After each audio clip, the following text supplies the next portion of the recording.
Hola, qué bueno que estás conectado una vez más a nuestro servicio online de Global Ministries y hoy comenzamos una nueva serie llamada Trampas Mentales.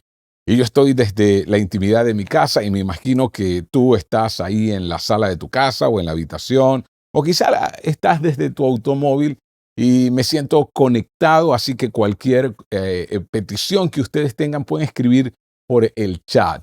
Y quiero comenzar de una vez con una pregunta, y es la siguiente. ¿Te has sentido alguna vez entrampado?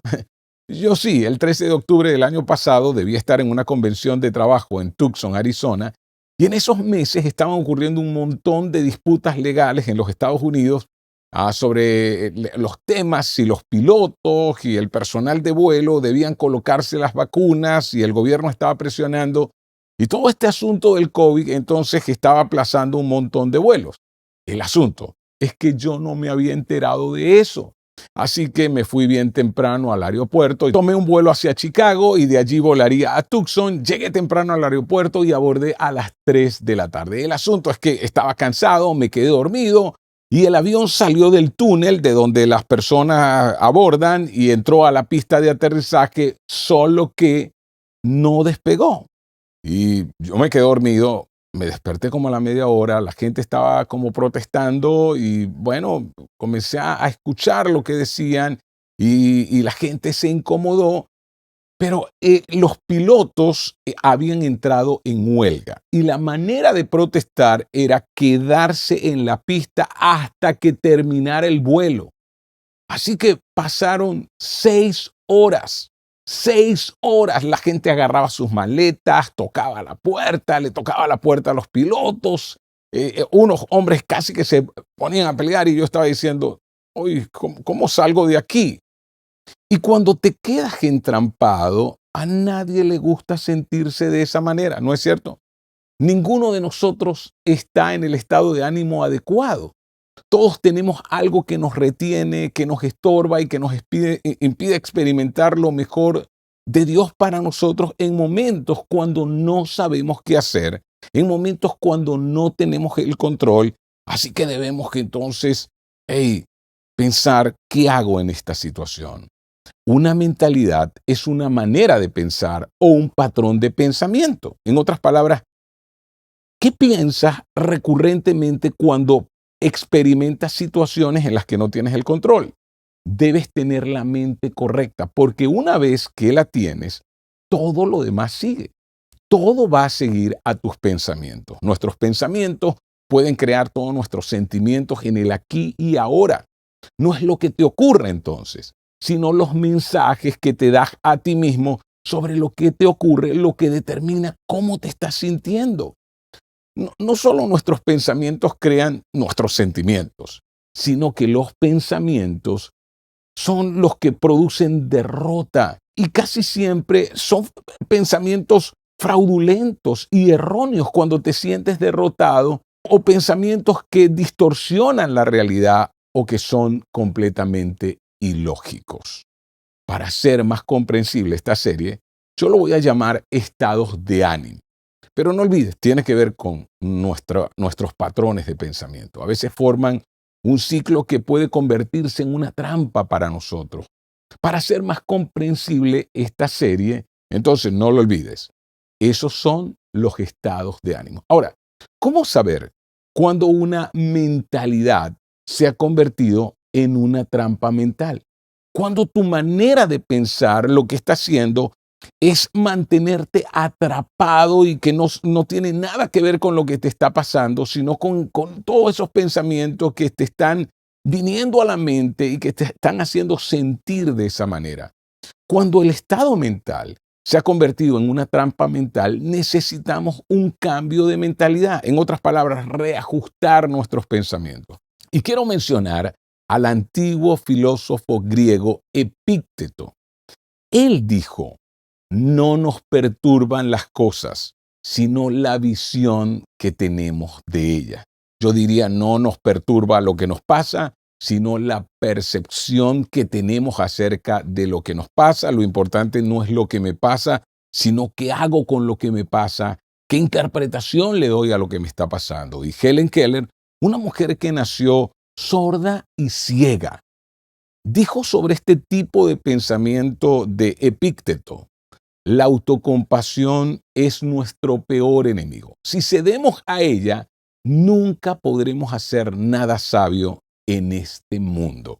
Ahora entiendes que Helen Keller podía tener muchas razones para sentirse entonces una víctima, pero ella dice: hey, cuidado con la autocompasión. Cuidado, yo le llamo a esto el síndrome de Pelle, pobre yo, o el síndrome de Calimero, ¿no? Hoy y las próximas semanas quiero hablar entonces sobre 3 trampas mentales específicas en las que todos podemos caer. Así que la primera semana vamos a hablar acerca de la trampa de la victimización. En la segunda semana hablaremos de la trampa de la negatividad. Y en la tercera semana vamos a hablar de una trampa que se llama la trampa de todo o nada. Entonces vamos a comenzar esta serie hoy con la trampa de la victimización. La trampa de la victimización. Todos nosotros hemos estado, estaremos o podemos estar actualmente atrapados por nuestra forma de pensar. Aquí hay algunos escenarios diferentes, entonces, que ilustran esta forma de pensar de la victimización. Te voy a dar unos ejemplos. Así que mira esta imagen. Sí, esos guantes de boxeo. Entonces piensa, si un padre con mentalidad de víctima tiene un hijo que se mete en una pelea en la escuela, piensa que no fue culpa de su hijo. Sucedió porque el profesor no estaba vigilando el aula. El otro niño se lo buscó, o tal vez alguien le dijo a su hijo que le pegara y por eso su hijo reaccionó. Así que el precioso Juancito no hizo nada malo, ni tiene que asumir ninguna responsabilidad. Solo fue una víctima de las circunstancias. Ahora, ¿qué tal esta figura?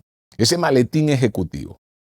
Tal vez tú no has conseguido el ascenso y crees que es porque tu jefe la tiene agarrada contigo o tiene prejuicios hacia ti. Siempre lo ha hecho. No fue porque se diera cuenta de lo mucho que tú pasabas en el internet enviando mensajes a tus amigos o cuántas veces faltabas. No, tú eres la víctima y después de todo, nunca le gustaste desde el principio y tú lo sabías.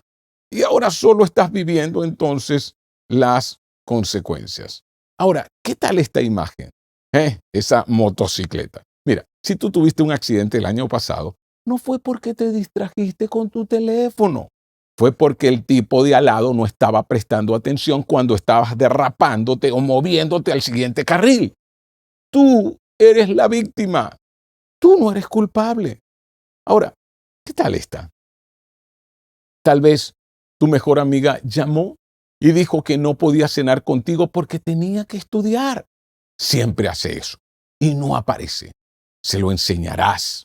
No la invitarás cuando vuelvas a salir. ¿O qué tal el líder de tu grupo? Le pidió a otra persona que contestara la pregunta, aunque tú fuiste el que levantaste la mano. ¿Y sabes qué? ¿Crees que es propio de la gente de la iglesia hacer eso? No solo es una camarilla o como dicen en Venezuela, la rosca. Tú siempre estarás fuera de ella. Así que no es tu culpa. Ellos no te incluyen. Déjame darte entonces una definición para esto. Una víctima dice cosas como esta: siempre estoy en desventaja por mis circunstancias. Todo el mundo está en mi contra. ¿Lo has escuchado? ¿Lo has dicho? El mundo tiene un complot contra mí. Todos los demás han tenido una vida más fácil y siempre es difícil para mí. Si yo tuviera la vida de fulano o mengano. Todo el mundo tiene experiencias como esta y luchas con esa mentalidad de víctima. No solo te ha pasado a ti, me ha pasado a mí, nos pasa a todos. Nos victimizamos. Piensa en el matrimonio. Cuando tu esposa es tan incomprensible, ¿cómo no puede ver todo lo que yo hago? Te victimizas. ¿Y sabes qué? Eso te mantiene atrapado. Las conversaciones con los demás acaban centrándose en tus problemas, en mis problemas. Se convierte en una mentalidad que se reafirma cada vez más. Soy miserable y por lo tanto, en ese momento, yo soy un peligro. Ahora, permíteme ser cuidadoso aquí. El mundo está lleno de auténticas víctimas, ¿ok? hay personas que sí han sufrido crímenes, racismo, sexismo, abuso o cualquier otro tipo de injusticia y tú puedes haberlo sufrido. Siempre hay verdad en las historias de la gente. A todos nos pasan cosas malas. La vida no siempre es un jardín de rosas. Me gusta repetir, la tierra no es el cielo. Pero hoy quiero explorar lo que podría suceder si Dios nos permitiera actualizar esa mentalidad en algo diferente. En otras palabras, ¿qué tal si no te quedas toda la vida en el terreno de el que fue abusado, en el terreno de la víctima?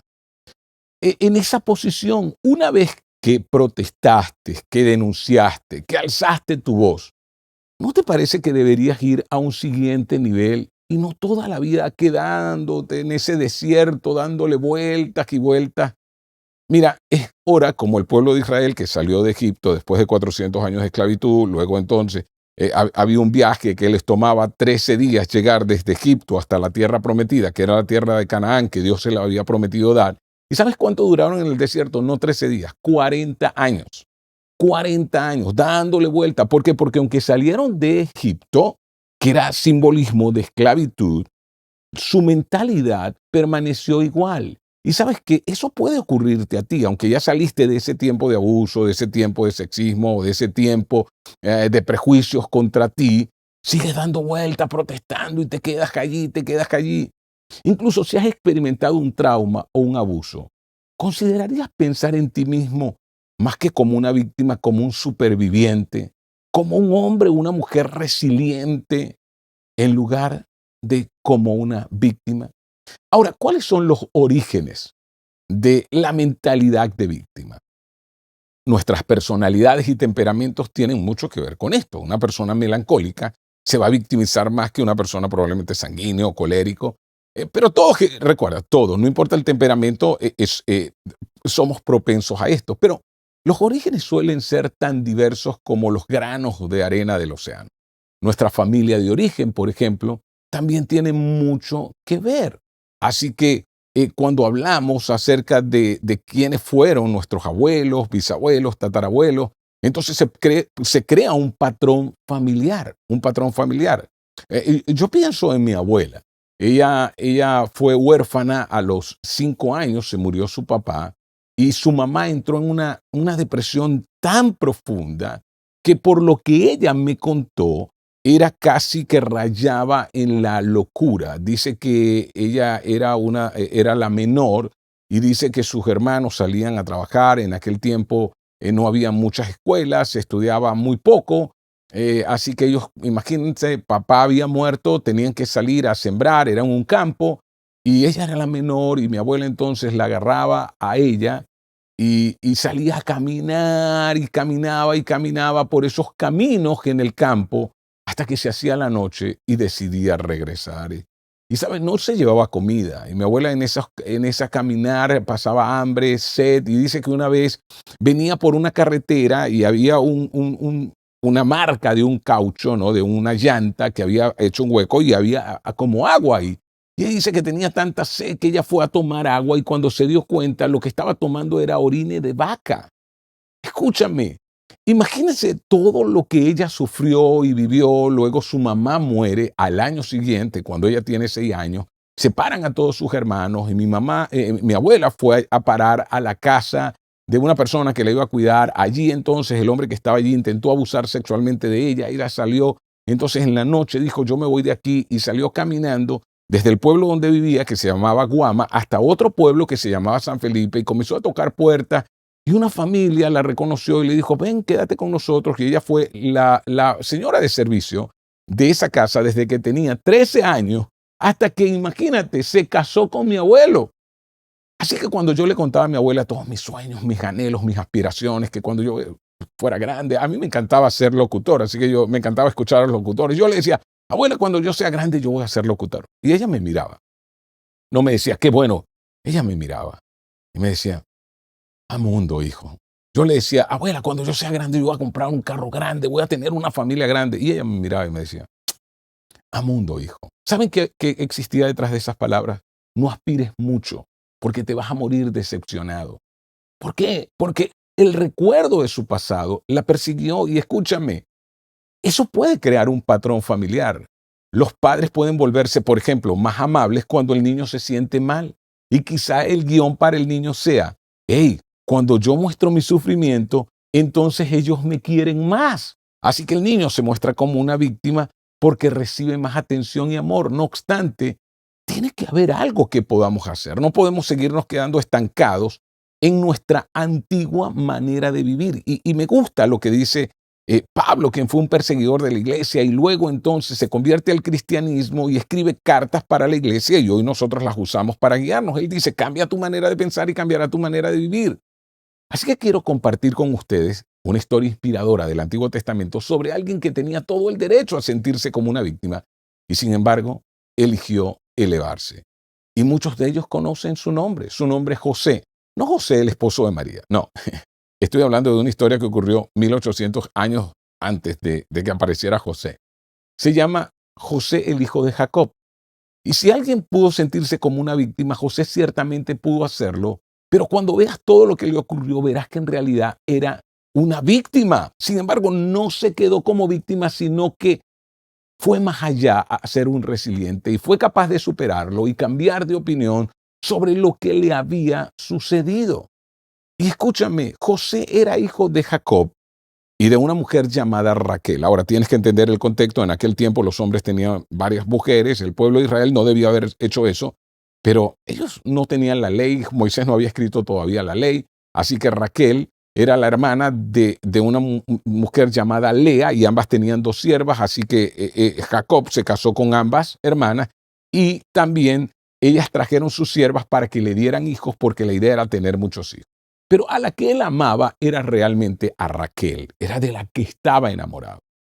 Y José tuvo al menos 10 medio hermanos y un hermano completo y una media hermana. Ahora, cuando nació el segundo hijo de Raquel llamado Ismael, murió Raquel en el parto. Y Jacob se acercó mucho más a José porque era el hijo de la mujer que él amaba. Así que lo colocó como el favorito y eso produjo una envidia tremenda de los hermanos que confabularon contra él. Y eso siempre ocurre en un hogar donde hay un hijo favorito. Los hermanos entonces sienten envidia y no es culpa de ese muchacho que su papá o su mamá lo tengan como el favorito. Así que su padre le regaló un abrigo de muchos colores para demostrarle su amor. Y esto dio a José un sentido único de confianza a una edad muy temprana.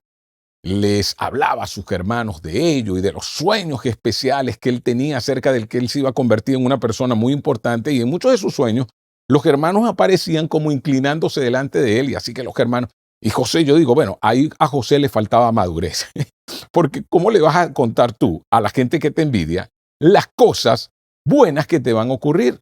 Así que sus hermanos se enfadaron tanto que lo golpearon y lo arrojaron a un pozo y entonces los hermanos decidieron deshacerse de él.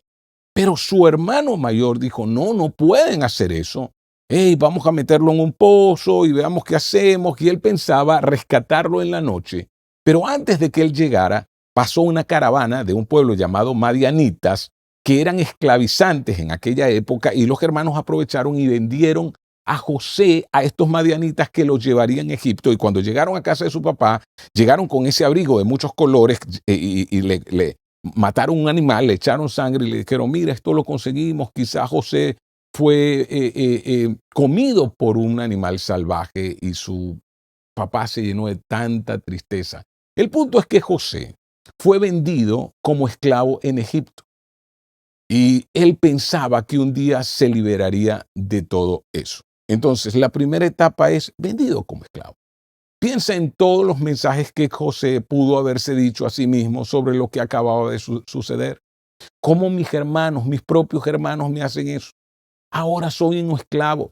De alguna manera no permitió que eso lo detuviera. Fue vendido como un esclavo y decidió recuperarse y trabajó para seguir adelante en la vida. Más tarde fue destinado a la casa de un hombre que era un alto funcionario de Faraón en Egipto para dirigir su casa como el mayordomo más fiel. Ahora, José era un joven apuesto Y la mujer de Potifar decidió un día, mientras su marido estaba fuera de viaje, que quería una atención personal, especial de José. No sé, José, ven acá, dame masaje, más aquí. Y José decidió huir de sus avances. No, yo me voy de aquí. ¿Por qué? Porque él dice que era un joven justo y que pensaba en todo lo que Potifar le había dado y el lugar en que le había colocado, y no le iba a hacer eso a su jefe. Pero al huir de ella le arrebató su abrigo. Cuando Potifar regresó a la casa, ella le contó lo que supuestamente José había intentado con ella. Este muchacho que tú trajiste intentó violarme. Él hizo lo correcto y por hacer lo correcto, ¿sabes dónde terminó? Terminó mal. Piensa también en todos los mensajes que José pudo haberse dicho a sí mismo sobre lo que acababa de suceder. De alguna manera no permitió tampoco que eso lo decidiera, así que decidió recuperarse. Y este muchacho entonces llega a la cárcel. José va a la cárcel. Y allí, yendo a la cárcel, él decide ser el mejor en la cárcel. Y es acusado falsamente. Acusado falsamente. Y Potifar manda meter a José en la cárcel. Mientras está allí, José conoce al panadero y al copero de Faraón y están preocupados por unos sueños que ellos han tenido, y deben entender que el copero y el panadero eran las personas de mayor confianza del Faraón. Y la pregunta es ¿por qué? ¿Qué tiene que ver un copero y un panadero, que más que un panadero es un chef, con confianza? Porque los antiguos reyes eran asesinados envenenados y todo tenía que ver con la comida. Entonces tú no podías tener a alguien solo porque era el mejor chef, no, sino que tenía que ser de mucha confianza y estar presente para probar la comida antes de que el rey la comiera, pero podían comer de donde sabían que no habían echado veneno. Entonces esto era todo un tema. Al parecer, el faraón mandó a llamar a uno de sus criados para que probara la comida y se murió o se enfermó y dijo, hey, copero y panadero, vamos, hay que investigar. Y ellos tienen unos sueños y al final José, al copero y al panadero, recuerdan, están en la cárcel, les interpreta los sueños y dice, bueno, tú vas a volver al palacio y tú vas a morir. Parecía que era el culpable. Así que le dijo al copero, solo te pido una cosa, cuando salgas de la cárcel, acuérdate de mí porque yo estoy aquí injustamente. Pero se olvidan de él y ahí viene otra etapa. Para sentirse víctima, José fue olvidado en la cárcel. De alguna manera, José no dejó que las circunstancias negativas le impidieran darse cuenta de que Dios tenía algo más para él. A veces Dios nos permite pasar un tiempo en la cárcel, figurativamente hablando, un tiempo. ¿Recuerdan en mi avión? Me sentía en la cárcel por 6 horas. Pero probablemente ese tiempo Dios lo usa para resolver nuestros problemas, para llamarnos la atención sobre cosas que no hemos pensado. A menudo le hacemos a Dios las más difíciles preguntas, ¿no?, que tenemos en nuestras manos. ¿Por qué? ¿Por qué permites esto? ¿Por qué pasa esto? ¿Por qué esto y por qué aquello? José parecía hacer más bien esta otra pregunta. ¿Y qué tal si le haces tu pregunta? Esta pregunta, ¿podría Dios estar preparando las circunstancias que me rodean para hacer algo en mí y a través de mí? ¿Qué tal si ese momento cuando te sientes estancado en esa cárcel o injustamente recibiendo cosas que están mal, qué tal si Dios quiere hacer algo en ti o a través de ti? Estás claro que alguien está guiando a José. En Génesis 50 se nos habla de otro dramático encuentro que José entonces tiene con su familia cerca del final de su vida. Pero mientras que está en la cárcel, José no sabía eso. ¿Ok? Ahora, cuando José salió de la cárcel y sale porque le interpreta un sueño al faraón sobre 7 vacas gordas, 7 vacas flacas, y quizás has oído el tiempo de las vacas gordas y las vacas flacas y nunca imaginaste que era un término que viene de una historia bíblica. Y le interpreta y le dice, faraón, vienen 7 años de mucha abundancia, 7 años de hambre, prepárate para los 7 años de hambre, tienes que construir graneros, tienes que preparar para meter alimentos y así que la sociedad o el imperio egipcio no muera. Y Faraón se queda sorprendido. Además había oído hablar de las grandes habilidades de liderazgo y responsabilidades de José. Y en un giro sorprendente de los acontecimientos, José es colocado como el primer ministro de Egipto y el único hombre más grande que José en Egipto, después de entrar de esclavo, de ir a la cárcel, el único hombre por encima de José era el faraón. Todos debían someterse a él. Ahora recuerden los 7 años de hambre. La hambruna golpea a la familia de José en Canaán. Y esos hermanos que lo vendieron se ven obligados a ir a Egipto porque era el único lugar en todo el territorio donde habían granos para comprar y para comer. Y los hermanos se encuentran allí con José. Y al principio no lo reconocen, pero José sí los reconoce. Hace un montón de cosas, ¿no? Como para jugar juegos mentales con sus hermanos. Y luego ellos se dan cuenta de que el mismo hermano que arrojaron a un pozo y vendieron como esclavo es el primer ministro de Egipto y se quedan atónitos y asustados. Pero José no está amargado, no sigue culpándolos. Veamos cómo responde José a ello, porque nos muestra lo que pasaba por su mente. Y escúchame, esto es muy importante, porque las emociones de José, así como tus emociones, tienen que ver con qué permites, con qué pensamientos permites que dominen tu mente. Y escúchame, lo que pasaba por su mente le permitía vivir de una manera diferente. Por eso me encanta, como les decía, lo que dice Pablo: cambia tu manera de pensar y cambiará tu manera de vivir. Así que vayamos a Génesis 50, 19 al 21. Les dice: no tengan miedo, les contestó José. ¿Puedo acaso tomar el lugar de Dios? ¿Puedo hacerme el juez de ustedes? José está diciendo: yo no soy un juez, Dios es el juez, no es mi trabajo guiar lo que Dios está haciendo. José está convencido de que Dios está con él. Si Dios está contigo, mi pregunta es: ¿qué daño puede hacerte? Si Dios está a tu favor, ¿qué tipo de pensamientos pasarían por tu mente si estuvieras convencido y tuvieras toda la confianza de que Dios está contigo en cada etapa de tu vida? Y sigue diciendo Génesis 50, 19 al 21, es verdad que ustedes pensaron hacerme mal, pero Dios transformó ese mal en bien para lograr lo que hoy estamos viendo, que es salvar la vida de mucha gente. Mira lo que estaba convencido José. Oye, si yo no me hubiese venido a Egipto como esclavo, si no me hubiesen vendido a la casa de Potifar, si no hubiese llegado a la cárcel, no conozco al copero. Si no conozco al copero, nunca me hubiesen mandado a interpretar los sueños de Faraón. Y si eso no hubiese ocurrido, nunca llego a ser primer ministro de Egipto. Él entendía: mi vida está en las manos de Dios. Todo esto lo permitió Dios. Dios estaba alineando las circunstancias de la vida de José por su bien, para su bien. ¿Por qué no habríamos de creerlo también para nosotros? Si es que acaso hemos entregado nuestras vidas a Jesús, y si aún no lo has hecho, yo te invito entonces a dar ese paso, a dar el paso de decir: bueno, sabes que a partir de hoy yo te declaro el dueño de mi vida. Y que tú tengas que el pleno convencimiento de que Dios es quien guía cada etapa de tu vida y que todo tiene un propósito, y es que Dios está haciendo algo en ti y a través de ti.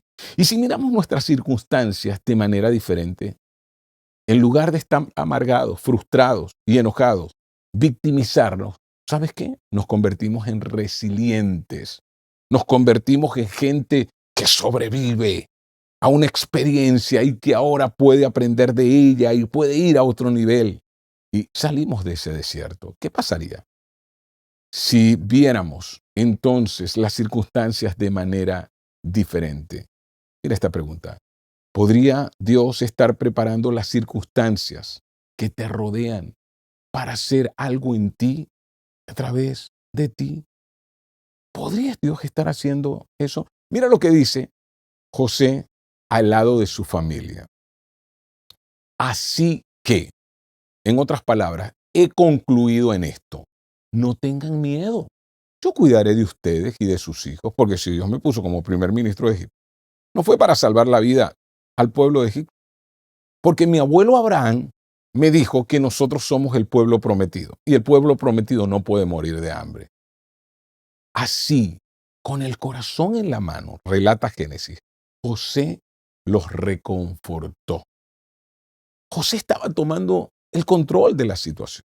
El control es algo complicado. No nos gusta sentirnos entre la espada y la pared, pero él toma el control no de lo que le ocurre, pero sí de lo que él interpreta, sí de sus pensamientos. Vamos, la necesidad de tener el control es una cosa compleja porque necesitamos tener el control de algunas cosas. Y hay algo de lo que siempre podrás tener el control y es de tu actitud ante la vida. Y tiene que ver con tus pensamientos. José tuvo que decidir si respondería en represalia o en redención. Decidió hacer lo que era bueno para sus hermanos y sus familias.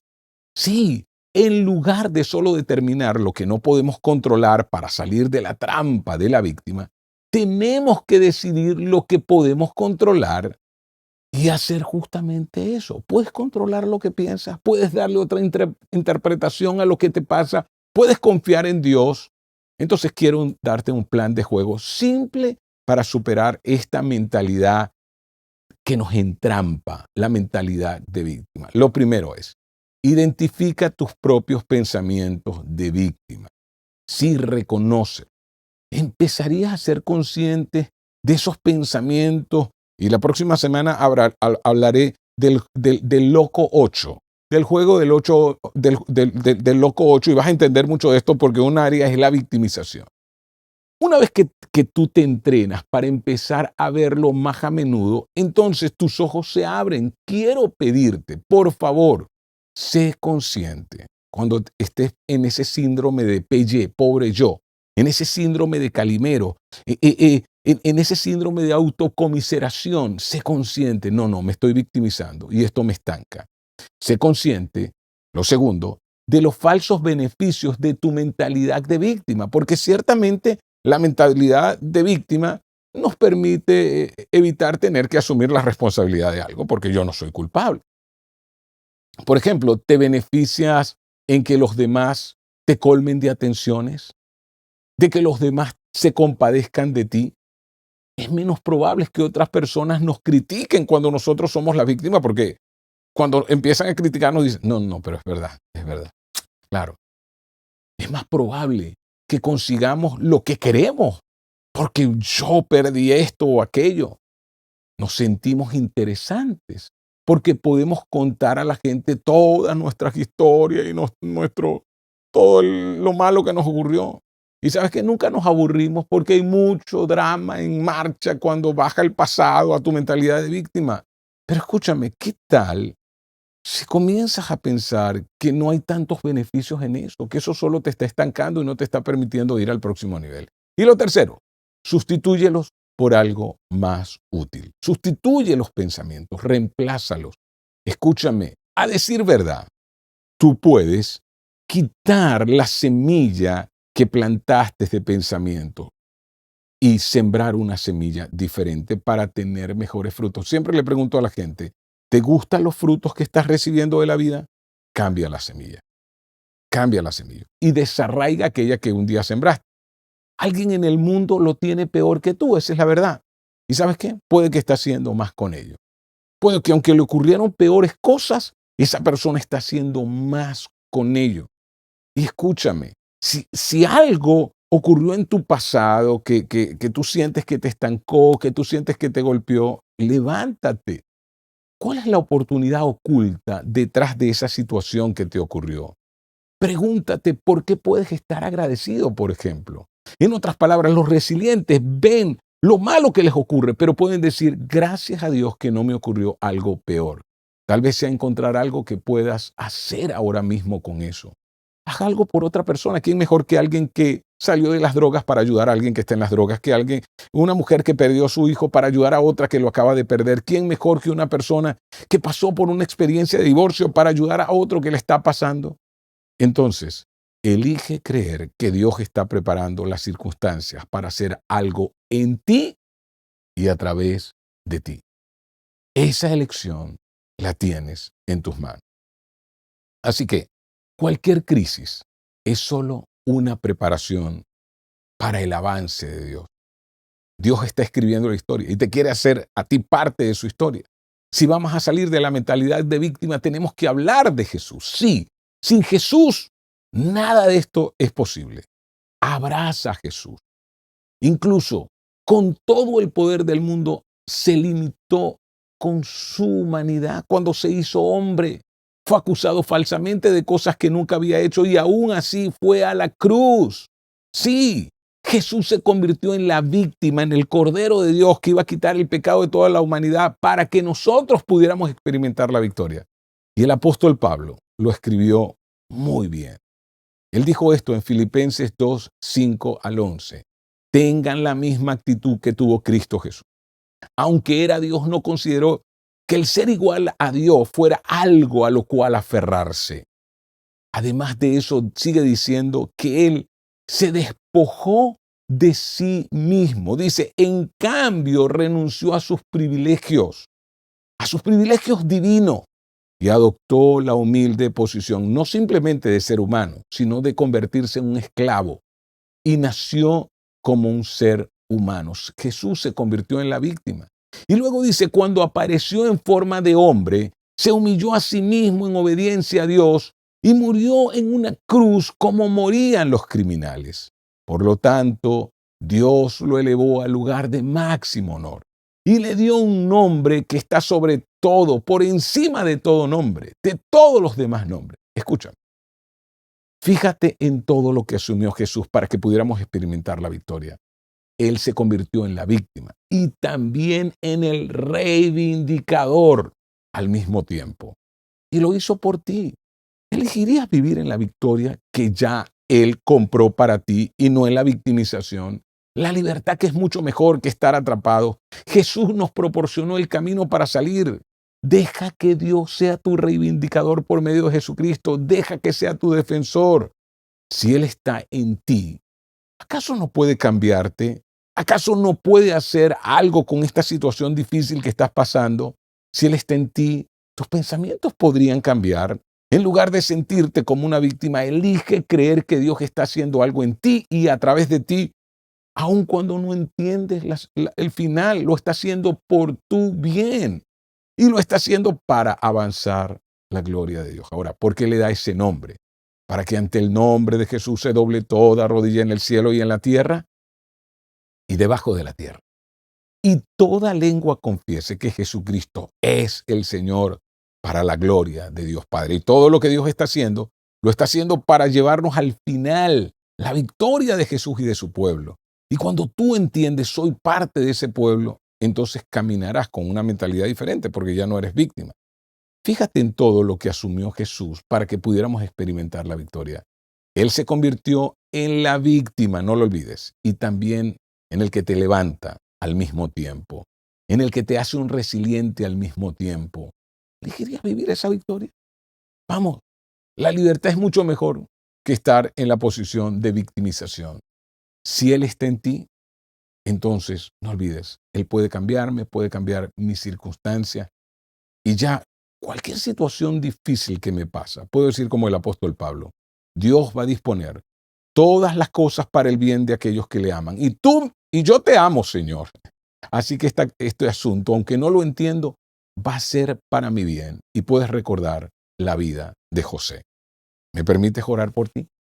Señor, te damos muchas gracias por este tiempo, por este momento, por esta enseñanza. Elegimos hoy salir de esa mentalidad que nos atrapa, que es la mentalidad de victimización. Elijo, Señor, no vivir en un sentido de autocomiseración hacia mí mismo o hacia lo que me pasa, sino entender que tú estás en control y que al final tuya es la victoria. Y puedo decir como Pablo, en Cristo somos más que vencedores. Tú estás conmigo como un poderoso gigante y estas circunstancias no me van a atrapar y no me van a mantener en este juego tan perverso de sentirme víctima. Me libero de eso en Cristo Jesús. Amén. No olvides, la semana que viene, entonces vamos con la segunda mentalidad que mantiene atrapado a la gente. No te lo pierdas. Nos vemos.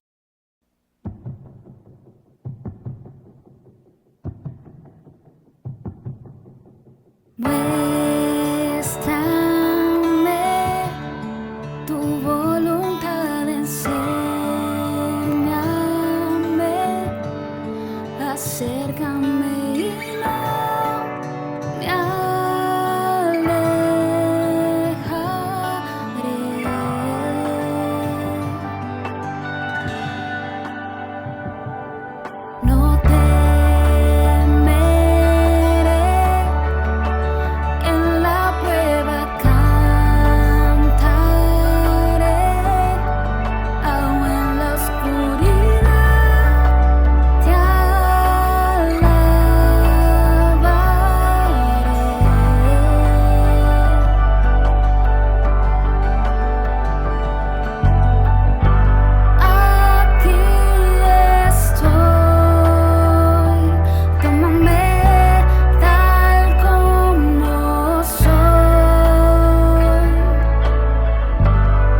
¿Conoces las formas de contribuir financieramente? Ahora donar es más fácil. Ingresa a yosoyglobal.org, ve a la sección Dar, selecciona tu campus, ingresa tu aporte y haz clic en Donar. Gracias por conectarte junto a nosotros. No olvides seguirnos en nuestras redes sociales, suscríbete a nuestro canal de YouTube Global Online y comparte esta reunión con otros.